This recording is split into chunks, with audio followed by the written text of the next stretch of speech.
And welcome, everybody, to the glorious episode of the Put on Raiders podcast. I'm your host, Dwayne Douglas, along with Ryan Holmes, and we are podcasting off the beautiful shores of the Pacific Ocean. The first night that I have not seen torrential raindrops all night. I don't know how. No wonder Russell Wilson wants to leave Seattle. I couldn't live with that thing. That was raining like every day for like 3 weeks in a row. We're both back on the shores of California, so here we got to get the Put on Raiders podcast ready for you. RTPOW podcast is my Twitter handle, and RHOLM22 is Ryan's. We got a couple of breakdowns on there for the last game. The Raiders did a good job of running the football. Talked about that a little bit. So we got more stuff to go over. Also check out the Cover 3D Raider podcast. And then just probably a week from now, I'm going to be doing the USC Trojan podcast here on the podcast on our podcast network. So check a look out for that. The USC just signed some players from the portal, so we'll see what happens there. And also they also need some offensive linemen, so we'll be looking at that as well. For all USC fans, but we're here talking Raiders. Hawaii, Otay Ranch, California, Phoenix, Arizona, and Denver, Colorado are all listening or watching the Put on Raiders podcast. 858-299-5592 is our text line. Ryan, how are you? Doing good. Finally back in California. I was out in Texas for Christmas and it was in the 80s. It was hot. And then as soon as I hit Palm Springs driving home last night, I drove through about 3 hours of downfall, and it hasn't stopped. It's still raining right now where I live. Gosh, so it's crazy. A lot of wet roads over the last few hours. That 22 hours in the car with two teenagers. Thank God for Wi-Fi and vehicles nowadays. I'm sure that was fun. Let's see here. So we have a lot to talk about. I think we're going to start off with just the topic of the day. So like our topic of the day is going to be the Raiders coaching search. I know they're in the midst of a playoff run. We'll get to the Colts. We'll get to all that stuff like that. But let's start off with two things. One, let's do John Madden. And then after we do John Madden, we'll go right into the topic of the day. John Madden passing away at the age of 85. I was, it's amazing what he accomplished in his career. Just broadcasting video games and coaching with the Raiders for a long period of time. I can't imagine that era, because I don't know what that era would have been like when the Raiders were just complete badasses and just ran over the NFL. I mean, can you imagine in his time period, the Raiders were 44-11 against the AFC West. Like he coached in 140 something games, Ryan, and won 103 of them. I can't imagine. So, I mean, thoughts about John Madden before we kind of head into what the Raiders are doing now. Yeah, I mean, he's an icon in every facet of the sport, whether it's a head coach. I saw a stat somewhere. He didn't have a losing record against a single head coach that's in the Hall of Fame. He had a winning record against all of them. Yes, the Raiders were a very talented team in the 70s. Obviously, they won the Super Bowl in 1976 with him at the helm. Then, for me growing up, I remember him as the broadcaster. I remember him in the booth with Pat Summerall doing games on TV. Specifically, the Thanksgiving games. I want to say they were with Fox at the time. And then obviously he branched over into the video game with Madden. I grew up playing Madden through the late 80s, early to mid 90s. So John Madden, touched all three facets of those, and he was ahead of the game in all of them. So, I mean, he's a Hall of Fame coach. He's a Hall of Fame broadcaster. And what he's done in the video game industry is unmatched by anyone at this point.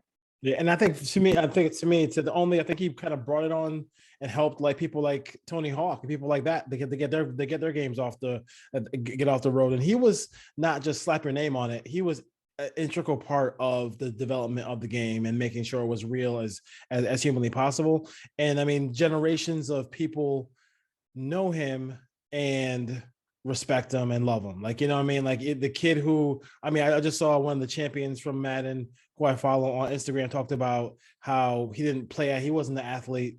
He didn't play, but the football game that he watched on Sunday was easier to understand because of playing Madden.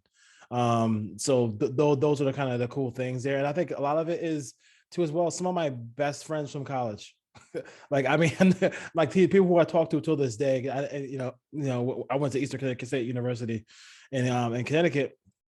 and we talk football and talk Madden and play Madden till this day, like till this day. So, really just a tremendous um, figure in sports, and also a tremendous figure in all of football for everybody. And kind of took a long time for me to get to the Hall of Fame. I mean, I'm not, sometimes when you wear that silver and black, they don't necessarily put you in when you're supposed to go in.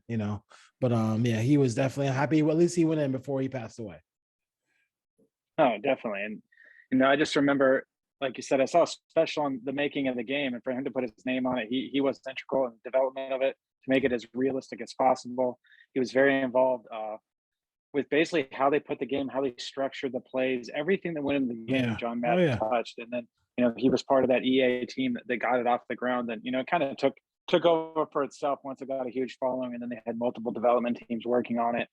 Now it's so specified as far as playbooks and teams and rosters, and I just remember some of the iconic players, and Michael Vick, and I see it in your back in 2004. You couldn't stop the guy Yeah.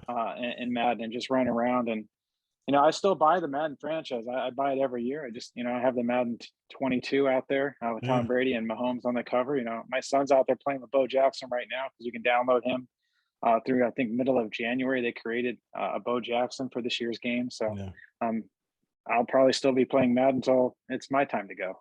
Yeah, exactly. I mean, I bought myself a PS5 this this holiday season, and I was downloading Madden. I just put that first game, and that's when I heard the tweet. I got the tweet that he passed away. So great career, great life, and his legacy will live on for a long time because that game will be on that game will be forever. Hopefully that name of that game never changes. Um, Funny that I think it was another coach. It was also Benjamin Albright said it was another coach, and it was Joe Montana was somebody. I think those are two guys who they wanted to have the game be named after.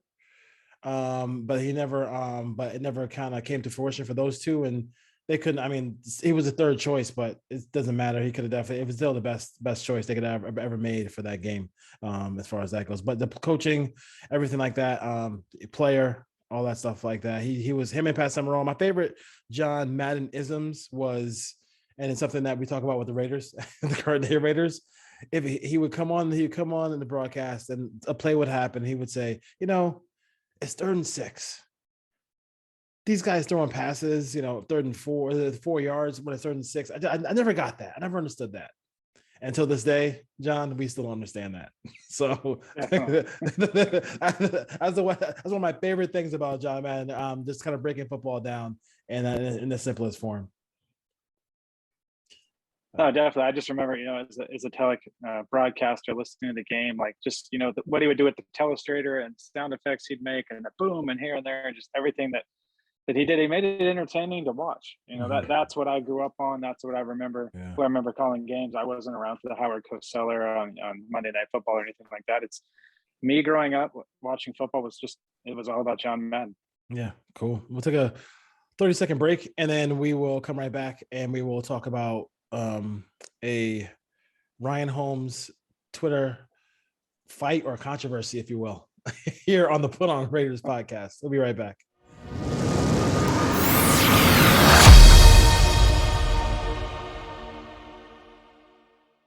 All right, fans, listen up. It's time to get that merch. Put on waivers and Put On Raiders merch, sweatshirts, t-shirts.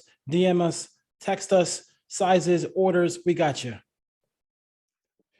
Back on the Put On Raiders podcast, Dwayne Douglas here, along with Ryan Holmes, Twitter, Instagram, Twitter right now. We'll leave Instagram alone for now.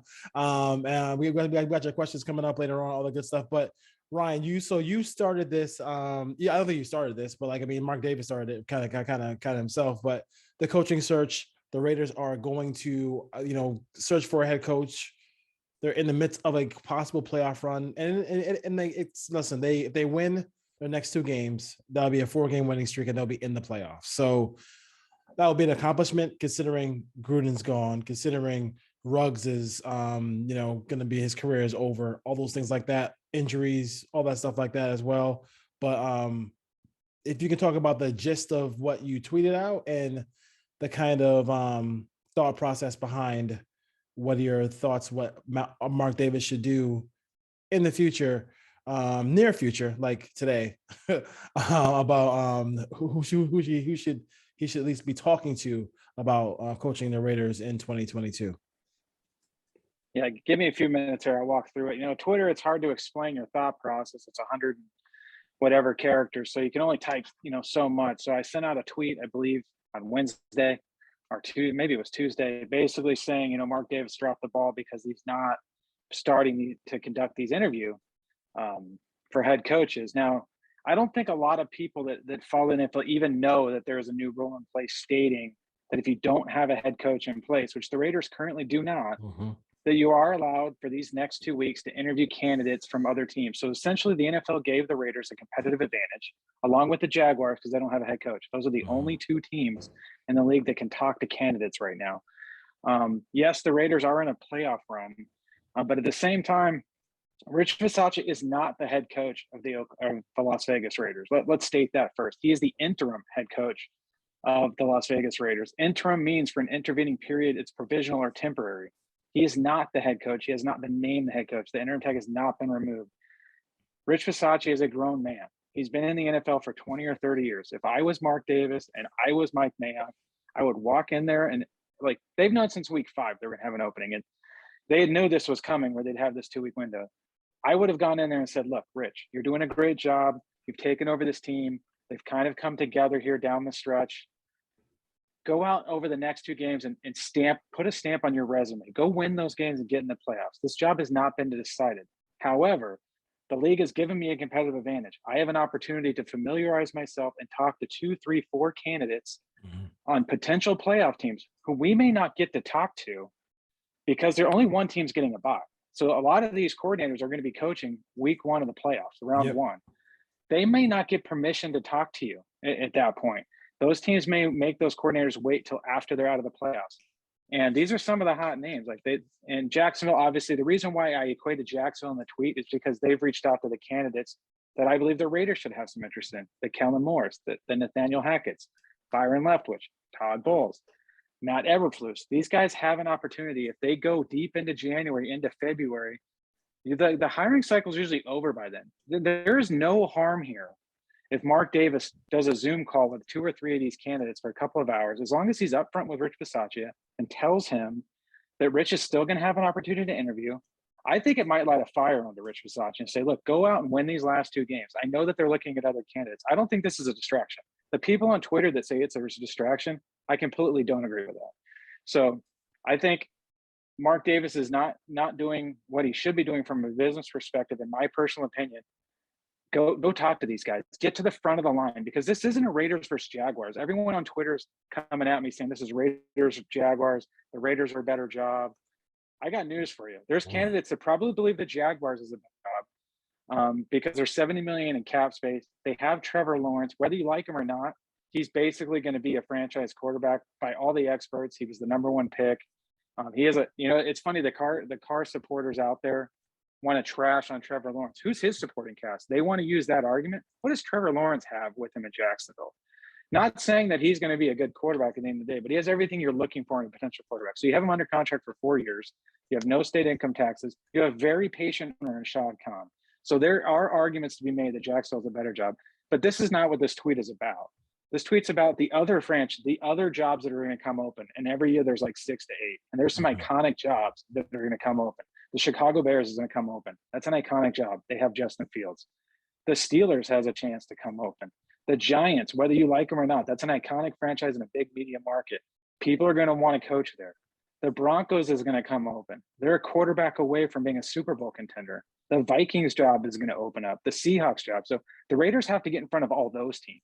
So if they wait, and let's just say they get knocked out this week and then, they don't get anything lined up next week, and they get in line on Black Monday when there's 6 or 7 openings. Now you have 6 or 7 teams fighting for the 4 or 5 candidates, and you have to convince the agent to get that guy to talk to you before he talks to the other teams. The Raiders can do that right now. They can get right to the front, talk to these people, sell them on the Raiders job if it becomes open. There's nothing here that says the Raiders can't interview people and still remove the interim tab from Rich Bisaccia and give him the job if they make the playoffs and Mark Davis wants to do that.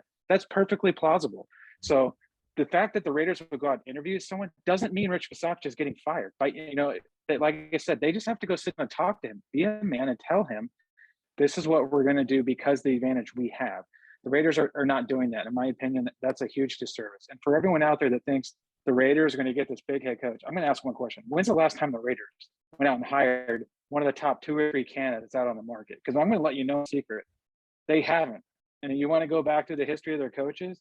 And John Gruden doesn't count. He only came back because Mark Davis paid him $100 million.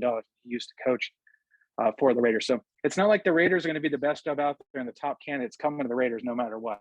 That's not happening. It's never happened. But back to, let's just break down Rich Bisaccia now. For me, even if they make the playoffs at 10-7 and they lose in the first round, he's not coming back. I would not bring Rich Bisaccia back. And if you bring Rich Bisaccia back, I look at it this way. Ask yourself, is Rich Bisaccia going to be one of the bottom 10 coaches in the head league? Yeah, he's going to be one of the bottom 10 coaches in the head league if he's running the Raiders. He's probably one of the bottom 5 head coaches in the league at that point. And you're in a division with Andy Reid and the Chiefs, Brandon Staley and the Chargers. No matter what you think about the Chargers or Brandon Staley, he's a better coach than Rich Bisaccia is. He's more up to date with the times. He takes a lot of risks. He coaches to win. Rich Bisaccia is he's like the uncle that you drop your kids off for the weekend so you can go to the movies with your wife. He's not head, in my opinion, he's not a head coach in this league that's going to take you to win anything. And then, I just looked around and, like, if Denver goes out and hires one of these names, these good coaches, Rich Bisaccia is the worst coach in the AFC West. Let's just be honest. Let's call a spade a spade. He's not a better coach than Andy Reid, not a better coach than Brandon Staley. And then let's just look at how anything that this team's done in the last 10 weeks since Rich Bisaccia took over convince you that he's a head coach in the National Football League? Because for me, he hasn't. This team hasn't played well. Like, let's just look at it. Like, since the bye, he's 3-5. He's beaten Drew Lock and Nick Mullins for 2 of those wins, and he's lost to Tyler Haneke and Daniel Jones. This team in 7 of the last 8 games. And I started looking up some stats. 7 of the last 8 games, they've scored 17 points or less. No matter what happens, Greg Olson's gone. If Rich Bisaccia comes back, Greg Olson doesn't. If Rich Bisaccia goes, clearly Greg Olson doesn't. So this offense is broken. And to put it more into perspective, 7 of the last 8 games, they scored 17 points or less. They're averaging 14.28 points in those 7 games where they haven't scored over 17. To put that in perspective, the worst team in the league is Jacksonville, the worst, and they're averaging 14.5 points a game this season. So basically, in 7 of the last 8 games, this has been the worst scoring offense in the entire league. If you throw in the Dallas game and just say, okay, they scored 36, let's count that. They're averaging 16.6 points since the bye per game. That puts them, Jacksonville's the worst, the Giants and the Texans are at 16.5. So basically, this is the second worst offense in the entire league since the bye. Worse than the Lions, who are averaging 17.3 points. So this offense sucks. Let's just say what it is. And then let's just look down the numbers. They're 29th in offensive red zone. They're 32nd in defensive red zone. And I didn't know this till I looked at the stats. They're giving up a touchdown 79% of red zone opportunities for opponents. The second worst is the Lions at 69%. So they're 10% worse than the Lions, who are the second worst. That's a huge gap. And then look at so we want to judge them on red zone, scoring, third down, they suck. They're 26th on offense and they're 24th on defense. Turnovers, they're 23rd in turning the ball over. Their plus minus is -9. That's 29th in the league. Their takeaways, they've had 13. They have 5 interceptions, which is the worst in the league. This is the most penalized team in the league. So Rich Bisaccia hasn't been able to control the penalties. They were actually like 7th or 8th in the league when he took over. Now they've skyrocketed to the worst. So by far, since he's taken over, they're the most penalized team in the league. Their point differential is -71, which is 8th worst in the NFL. And if you ask me what's the most predictive stat there is for success, it's point differential. The Raiders are the 4th worst in the AFC, only better than the Jets, the Texans, and the Jaguars. So are the Raiders a good team? No, they're a lucky team, in my opinion, right now. There's nothing about these metrics to say this is sustainable. So even if they make the playoffs and you bring Rich Bisaccia and Mike Mayock back, you're basically the Chicago Bears from last year with Ryan Pace and Matt Nagy as dead men walking. They're going to have to blow this thing up a year from now anyway. So I would just pull the plug now and move on, in my opinion. And I don't think there's anything out there, can they compete with the Chiefs? What's Rich Bisaccia done against the Chiefs? Oh, let me look. They've been outscored 89-23. Like, he's not competing with the Chiefs. He got his butt handed to him by the Chiefs twice, 48-9 and 41-14. So for everyone out there that's tweeting at me that they think Rich Bisaccia is a head coach, I can't find anything other than the fact that they beat Nick Mullins and Drew Lock that leads me to believe that he should be the head coach of this team moving forward. I love the Raiders. I want the Raiders to win the last game. I absolutely want the Raiders in the playoffs. Don't get me wrong. I want nothing to do with Rich Bisaccia standing on the sidelines as the head coach of the Las Vegas Raiders in 2022. And again, it's not about the Raiders and Jaguars. It's about Mark Davis having the opportunity to sell his franchise to these candidates before the other 6 or 7 jobs become available. And Rich Bisaccia, again, is the interim head coach. It's everyone's acting like he's the head coach of this team, and they're just going behind his back to interview people, and they think it would be, the locker room would fall apart. They wouldn't be motivated. It's disheartening. They shouldn't do it. Rich Bisaccia is a grown man. He understands the situation that he's in. So that I'm going to get off my soapbox now and let you know that's why I sent out that tweet. Obviously, I can't put all that into a tweet. I must have gotten 100 responses of basically "go kill yourself." Like, people were just so upset that I tweeted that out. But I may be wrong, but in my opinion, I think that they should be talking to some of these candidates.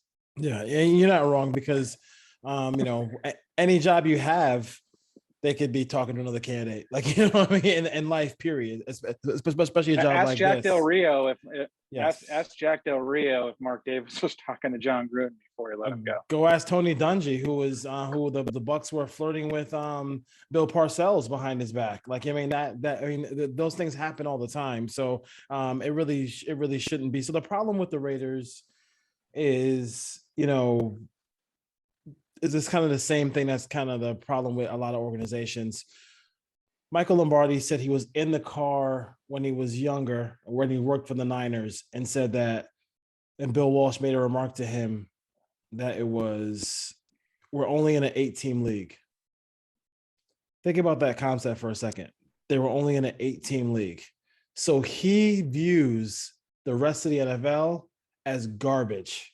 And the only teams that he's really worried about were the 8 championship level teams, organizations who he had to deal with in order to get to the Super Bowl. So that's the kind. So are the Raiders in the top 8, or are they on the other side? They're on the other side. So on the other side. They're on the other side. So, and the reason why they're on the other side is because they don't have the willpower, the brain power to just do what is right. You can sit there and look at a situation like Green Bay. You know what? Damn, they always they went from Favre to Rodgers, but they built all that. They built through the draft. They very seldomly go out there. When they go out there and get a free agent, they get the Smith brothers and it works. They get Woodson and it works. They get Reggie White and it works. They're not always in the free agent market. They're building their own own franchise with young players who can come in and play through the draft immediately. So you have that. So besides the Raiders, my question to anybody who wants Rich Bisaccia to be the next head coach of the Raiders, let's just say they lose a heartbreaker, 1 second left play on field goal at the end of a playoff game this year, right? If he's on the open market, who's hiring him as a head coach? Who's interviewing him as a head coach? There's not a single team. There's not a single. So you want a head coach who absolutely nobody else wants. Like, just think about that concept. So you want nobody. You want that guy to be head coach. Like, that doesn't make any sense. Like, let's just use common sense. I understand the drought. I understand that it will be. I don't know what it's like. I have a friend, Brian, who is an Eagles fan, complains to me about the Eagles all the time. He has a recent championship. Not only has a recent championship, he's a recent championship over Belichick. And he has a young quarterback who has the same record as the Raiders, right? The Eagles? They're 8-7. And they have a rookie quarterback who not a rookie quarterback. He's played like 21 starts, but like, he's a guy who, he's going into playoffs and learning at the same time. You can still build a team around that, still build that team around him because he's on a rookie deal and we're in year 8. Like, you know what I'm saying? So like, Come on, they're really not in a. They have an opportunity to run a reshape this whole organization from the president, from every president who couldn't do taxes in Oakland or whatever happened in that situation. Who knows? Should be a 30 for 30 on that one. But all these different things that are going on with the Raiders, they can fix it this offseason, or he can just keep Mayock and just be at this point. If it's between Bisaccia and Sweeney, bring in Dabo Sweeney. Like, I mean, I'd rather go with the unknown of Dabo Sweeney than watch Bisaccia, Bisaccia or whatever come be the head coach next year, because he's not there. He's not ready for it. He never prepared himself to be a head coach. So that's why the Raiders look the way they look right now. Yeah, I mean, they haven't played a complete game in the 10 weeks that he's been coaching. And the only saving grace here for me personally, and again, it's just my opinion, and I'm not in the NFL, I don't make these decisions, but the only way that I could see this working out by him not reaching out now is because he's going to move on from Mike Mayock and he wants the new GM to hire the coach. But let's be real, Mark Davis hired Dennis Allen by all accounts. Mark Davis hired Jack Del Rio. He had Reggie McKenzie in place and he still made both of those hires. So that leads me to believe he's going to make the coaching hire here too. I don't want Dabo Sweeney, but he'd probably be a better coach than Rich Bisaccia. I would even take it a step further. If Rich Bisaccia doesn't come back to the Raiders, is he coaching in the league next year? Is there a team? There's teams that probably wouldn't even hire him to be the special teams coach. Yeah. I'm sure some team out there would have an opening. He would get a job, but I don't think teams would be lining up for him to be their special teams coach. So I like him. He's a great guy. I like how he treats the players, but this is a cutthroat business. It's about wins. And the Raiders have been on the lucky end, let's just call it here in some of these games. And at the end of the day, we've talked about it, just win, baby. You don't give these wins back, but we need to look at this over the next 4 or 5 years. What can the Raiders do this offseason to put themselves in position to compete with the Chiefs and the Chargers moving forward? I don't think that can involve Rich Bisaccia on the sidelines as the head coach.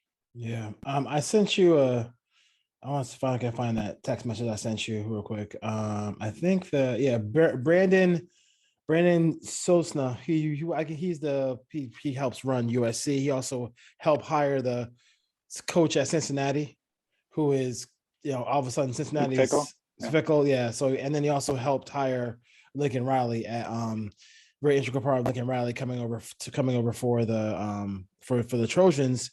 He worked in the league. He worked for the Browns as well. He's only 30 years old. Yeah, and his resume is ridiculous. But I heard a interview with him, and it's a great interview. I mean, it's just incredible to listen to him. I was captivated by it. But talked about not making big decisions on emotion, like just really looking at every aspect of the decision you're about to make and not making it with emotion. And I think Mark Davis has made a lot of decisions with head coaches on emotion. And I think he's also kind of that guy who's maybe a little bit scared to kind of leave the Raider family for a head coach. He tried it, they tried it with Dennis Allen. I think that was more, I think Reggie was talked about. He wants his guy. I mean, he's better off keeping Hugh Jackson if he's gonna hire Dennis Allen at that point. Correct. So yeah, so whatever. At least you could score touchdowns. You could figure the defense out later on. Because he was going to I love when I hear people talk about what Derek doesn't have. Go look what Jason Campbell had. In those years, he was scoring a lot of points that year too. So, but I mean, for the Raiders here, like not making a decision with emotion is going to be huge. And, it could be easy to keep Mayock. If you do keep Mayock, maybe you got to get somebody who's underneath him who can take that, who you can elevate. They don't have a young offensive mind or defensive mind in that whole staff. I don't think it's all like old. Yes, John Gruden. Yes, John Gruden. Like that, he's nobody who's going to challenge or whatever. I mean, you couldn't even, whatever. So they have a chance to really right a lot of wrongs here. And I think they don't need a miracle worker. I think they can really, with smart moves, they would be able to kind of, just be a really good team for the next 3 or 4 years. I know the timelines are screwed up. I know you got to make a decision on Derek, but those are things that the Raiders could really do here. And I don't know if they're gonna get. I'm not sure if they're gonna be able to get it done. I think he wants that. I think he wants that playoff more than anything, and hopefully he gets it because I want to see the Raiders, the Raiders in the playoff. I would love to do a show with Ryan and we're breaking down a playoff game. That would be fun. But there's also a bigger picture here, and Bisaccia can't be part of that bigger picture as a head coach. I mean, if the new coach wants to keep him, whatever. But as far as that goes, I don't know. I don't know how else we can end that one, but I totally agree with you on that. I mean, everybody and their grandmother should be in Vegas right now on Zoom or whatever, or just in person, getting to know the Raiders and getting to know Mark Davis. Yeah, and I tried to research the history of interim head coaches in the NFL and how many of them got jobs, and how many of them have worked out. It's a very small list of guys that have been interim head coaches that have gone on to take over a team and done anything over the next couple of years. I think Jeff Fisher was at one point. I think he has the most wins of any coach that was an interim. And I think the best two guys that were interim coaches that ended up having a lot of success just based, on names that I recognize. Marv Levy was one in Buffalo, and then Marty Schottenheimer in Cleveland. Those are kind of the two success stories out of at least, I think it was like 87 to 90 guys I looked at. Those are like the two that stuck out, but not a lot of success with interim head coaches. And for me, like you said, this is a bigger picture. Like, where are the Raiders going to be 4 to 5 years from now? Not can they sneak into the playoffs and let's just, bring it back for another year. This team is not there. They need to sell tickets in Las Vegas. They need a guy that can come in, a guy that is an offensive mind. Because, like, I just gave you the numbers. This offense has been basically the Jaguars, the Texans, or the Giants basically since the bye, which is not pretty. So they need an offensive mind to come in here and retool this thing. And Gus Bradley, if they want to give him another year, that's fine. He's done enough with what they've given him. But to me, like, if they really want to compete with the Chiefs, and let's look past the Chiefs, the upper echelon of this league, they have to compete with the Bengals with Joe Burrow. They have to compete with the Chargers with Herbert. They have to compete with the Bills, clearly with Josh Allen, Lamar Jackson in Baltimore. Now you have, Mac Jones, whatever you want to say about him in New England, they're winning. So they have to compete with these teams that have young up and coming quarterbacks and good head coaches. And like the Raiders, if Rich Bisaccia takes over, is immediately a bottom 10 coach in this league. And in my opinion, he's a bottom 5 coach in this league. Yeah. That's it. I mean, the Raiders should be all over these candidates. And they should be talking to them. Hopefully they are, and they can get somebody, get things going here for the Silver and Black next season as far as that goes. Okay, quick break, and we'll come back and we'll answer some questions, and we'll go right into the Colts game right here on the Put On Raiders podcast.